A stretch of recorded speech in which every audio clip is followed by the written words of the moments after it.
On va parler de la péremption d'un médicament qui fait souvent penser à la date limite de consommation d'un aliment. Mais est-ce vraiment identique? Peut-on dépasser cette date et quels sont les risques? On va faire le point justement avec le docteur Martine Pérez. Pour commencer, pourquoi les médicaments ont une date de péremption comme les aliments? D'abord, tout a une date de péremption. Vous connaissez le fameux dicton, tout passe, tout lasse, tout casse.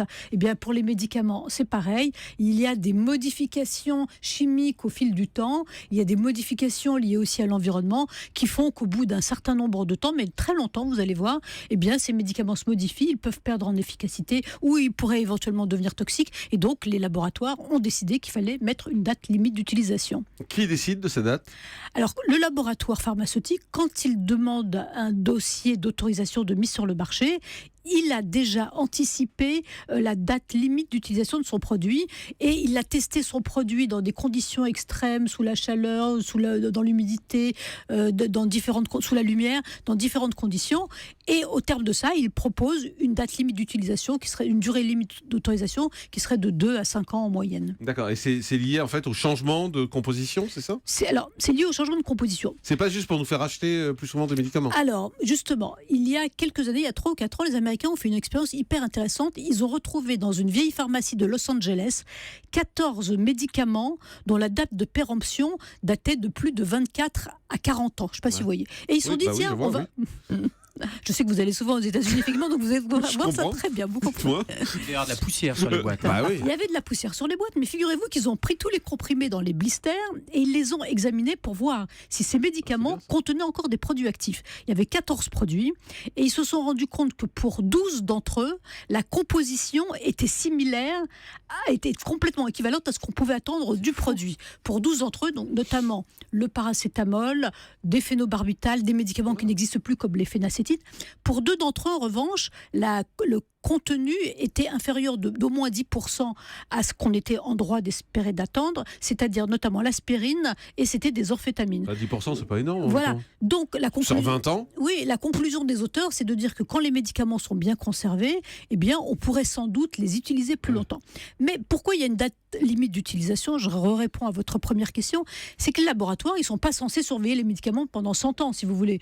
Ils doivent donner des chiffres approximatifs. Ils donnent entre 2 à 5 ans. Ils disent jusqu'à 5 ans, ça va. Puis après, ils ne vont pas continuer jusqu'à Mathusalem à examiner effectivement les médicaments pour savoir combien ils peuvent durer. Mais l'Agence américaine du médicament, il y a quelques années, avait aussi effectivement testé 90 produits.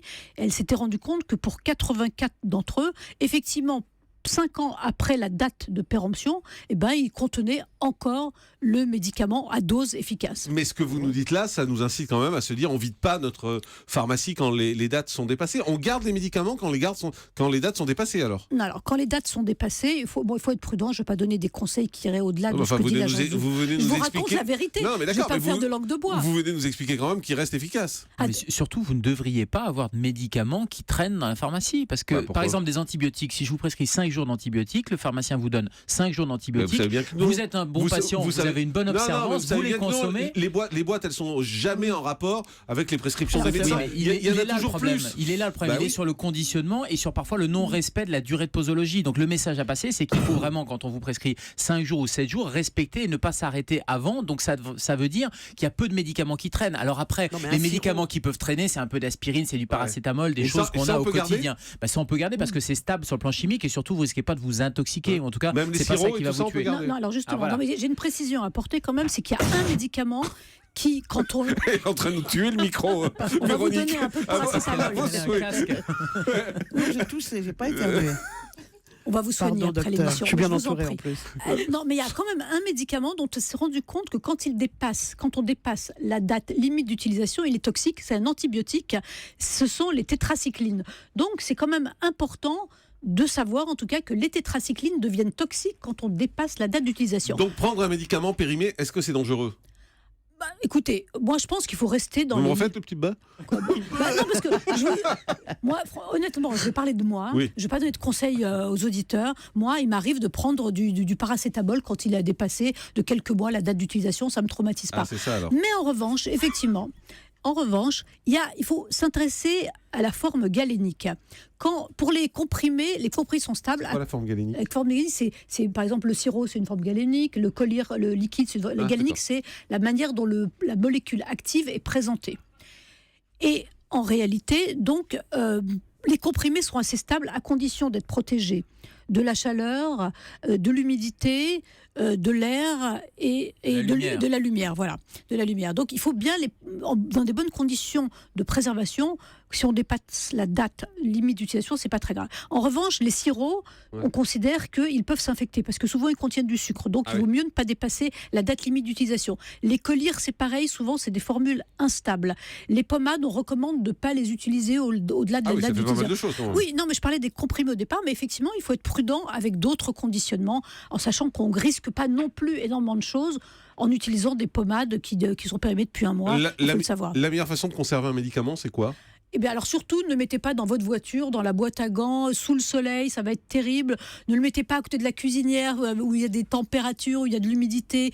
Ne mettez pas votre pharmacie dans la salle de bain parce que c'est extrêmement humide. Bon, on les a tous là ? Eh bien voilà, je vous le dis, ne mettez pas votre pharmacie dans la salle de bain parce qu'il y a effectivement beaucoup d'humidité et que l'humidité peut perturber l'évolution chimique des molécules. On la met où alors ? Mais il faut une pièce dédiée, Jean-Marc. On n'a pas une pièce avec une marquée pharmacie, avec une croix verte. Vous savez que je vois jamais de médecin. Alors, bon, continuez comme ça.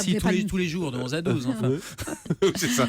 Je les vois ici, ça me suffit. Mettez l'armoire pharmacie dans votre chambre, dans un placard. Enfin, d'accord. Oui, faites attention. Mais pas dans la salle de bain. C'est important, ça, comme consigne. Faites attention que ce ne soit pas accessible aux enfants. Ça, c'est hyper important. Et soyez prudents. Et quand vous avez trop de médicaments, effectivement, il faut aller, qui sont périmés, vous les donnez à la pharmacie. Ils en font quoi ?